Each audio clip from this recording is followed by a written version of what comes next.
Here's something most gardeners get completely wrong. They think that their work is done when the first frost hits. But here's the truth.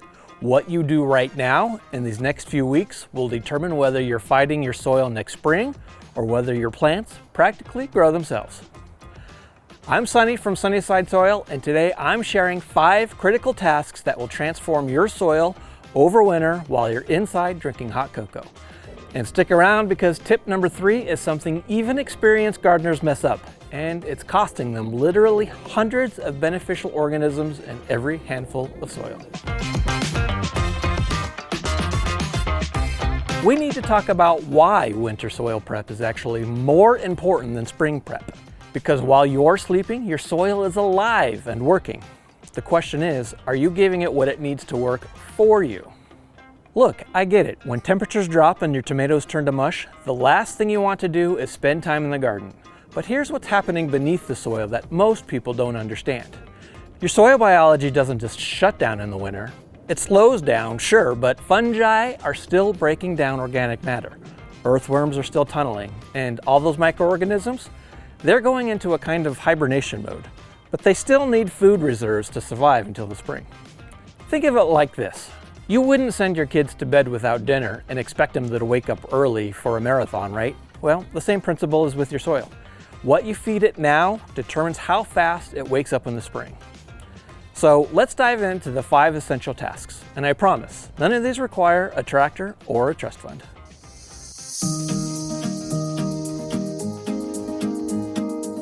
Task number 1, getting organic matter on that soil. This is your foundation. Everything else builds upon this. Now, you've got 2 main options here, compost or manure. Let's talk about both. Finished compost is absolute gold for fall application. And here's why fall is actually better than the spring for compost. It has all winter to integrate into your soil. Those nutrients release slowly, and the structure improves. By spring, you're not dealing with a layer of stuff sitting on top of your soil. It becomes part of your soil. Spread about 2 to 4 inches thick right on top of your beds. Don't dig it in. We'll talk about why in a minute. Just lay it down like a blanket. Now, manure is a little trickier, and this is where I need you to pay close attention because this could literally ruin your garden for years if you're not careful. Fresh manure should absolutely not go on the beds where you'll plant the food crops in the spring. It needs time to age and break down. We're talking several months minimum.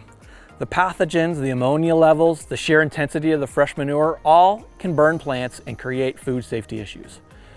But aged manure applied in the fall, well, this is beautiful, and it has all winter long to mellow out and integrate. So here's the big warning. You must, and I cannot stress this enough, you must ask your manure source about persistent herbicides. Persistent herbicides are commonly used on hay fields and pastures, and here's the nightmare scenario. Horses eat that hay treated with those herbicides. The horse poops, you put that manure on your garden, and these herbicides can survive the composting process. They can survive in the soil for years, and they can destroy your tomatoes, your beans, your cucumbers, basically anything with a broadleaf. I've seen gardeners lose entire seasons because they got contaminated manure. So ask these specific questions. What herbicides were used on the hay or pasture? Has anyone else reported plant problems from this manure? Can you do a simple soil test? To do a simple soil test to see if your manure is contaminated, plant beans in the manure mix.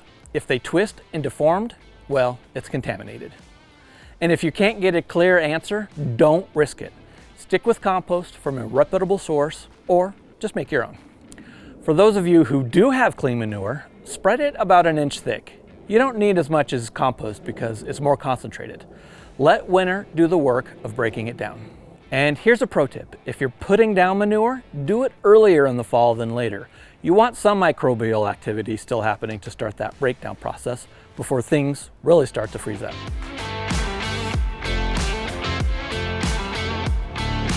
All right, task number 2 is mulching, and we need to clear up probably the biggest myth in gardening. First, why should we mulch in the fall? Protection, isolation, moisture retention, weed suppression, and food for the fungi. Those incredible organisms that help your plants access nutrients and fight off diseases. But now we should probably talk about the elephant in the garden, wood chips. You've probably heard this. Don't use wood chips in your garden. They'll rob your soil of nitrogen. People say this with such confidence, and they're mostly wrong. Here's what's actually happening. When you dig fresh wood chips into your soil, yes, the bacteria that breaks down that carbon-rich material will temporarily use up available nitrogen. That's real, that's really happening. That can cause nitrogen deficiency in your plants. But, and this is crucial, when you lay chips on top of the soil as a mulch layer, this doesn't happen. The decomposition is happening at the surface, in the mulch layer itself, not in your root zone where the plants are feeding. Think of it like this. If you spill sugar in your kitchen counter, your kids will swarm the kitchen. But if you spill sugar in the garage, they're still in the living room, completely unaffected. Same principle. Wood chips as surface mulch are fantastic for feeding fungal networks, suppressing weeds, regulating soil temperature, holding moisture, and slowly building soil structure over years. The key is don't dig them in. Just lay them down 2 to 4 inches deep right on top of the soil. Now, if you want to go even better, use aged wood chips, ones that have been sitting in a pile for several months or to a year. They're already partially broken down, so they're even less likely to cause any nitrogen tie-up issues. Now here are some other mulch options, because not everyone has access to wood chips. So here are great options for winter mulch. Shredded leaves. They're free, abundant, break down faster than wood chips, and are full of nutrients. It's a fantastic option. Straw. Not hay, because hay has seeds in it. Straw is made from cereal grains, and the seeds have already been cut off. Straw is good insulation, and it breaks down in one season. And pine needles. Now, there's a myth out there that pine needles add too much acidity to your soil, but pine needles that are dried out, they don't add acidity to any soil. They just make for a good ground cover. Now, the key with any mulch, waiting until after the ground freezes for the first time, especially if you're in a cold climate. If you mulch too early, you might create a cozy home for voles and mice who set up winter housing in your beds. Not what you want. In milder climates, you can mulch anytime, but keep it pulled back a few inches from the crowns of your perennial plants to prevent any rot.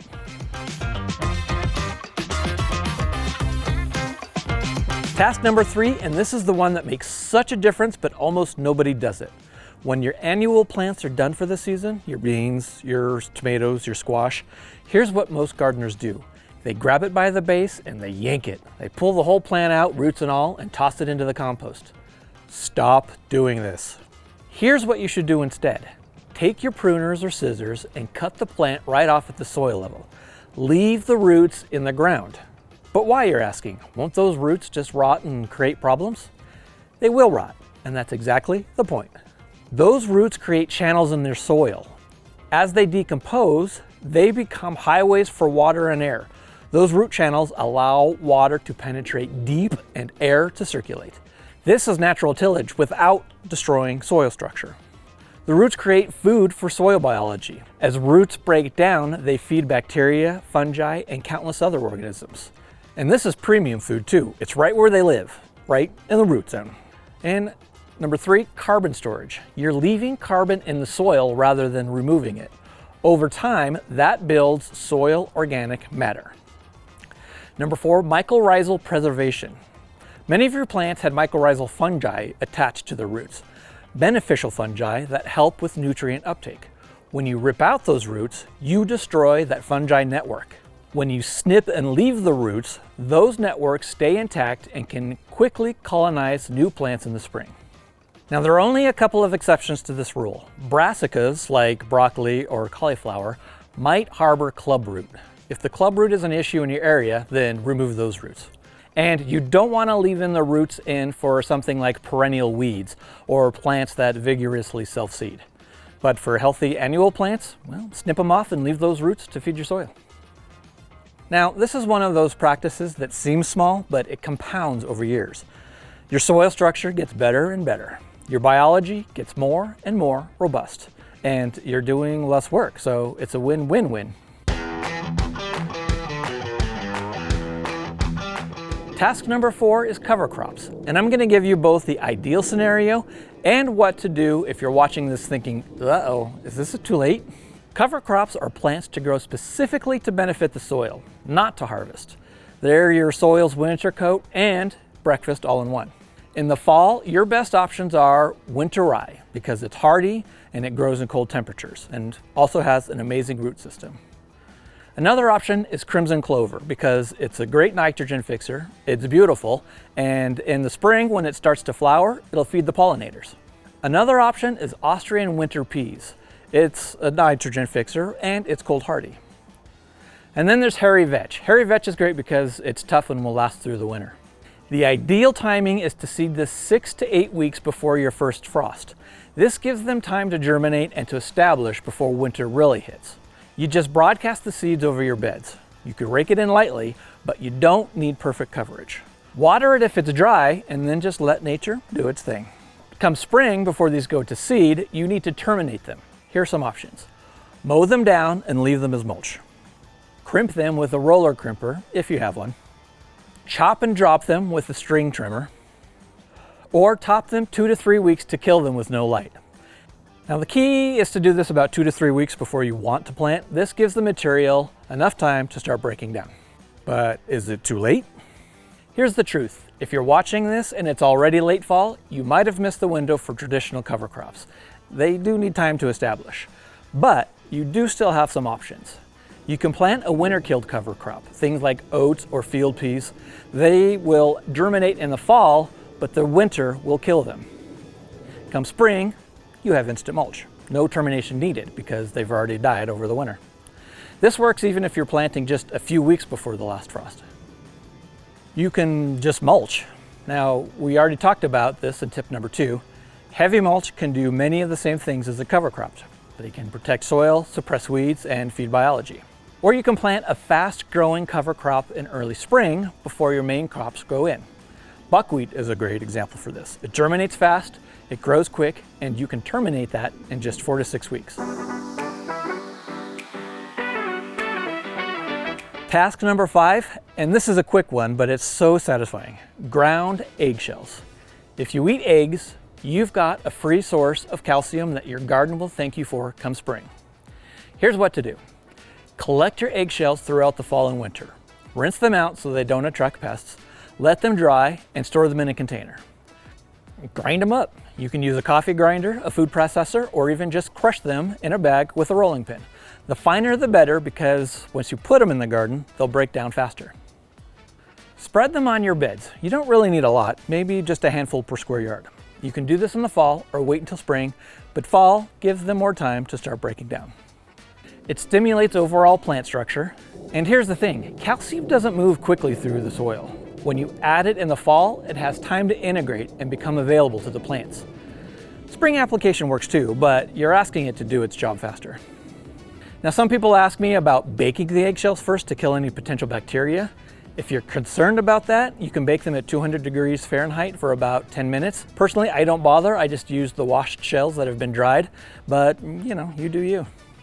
Now, this is one of those feel-good practices. You're recycling a waste product, you're feeding your soil, and it costs literally nothing.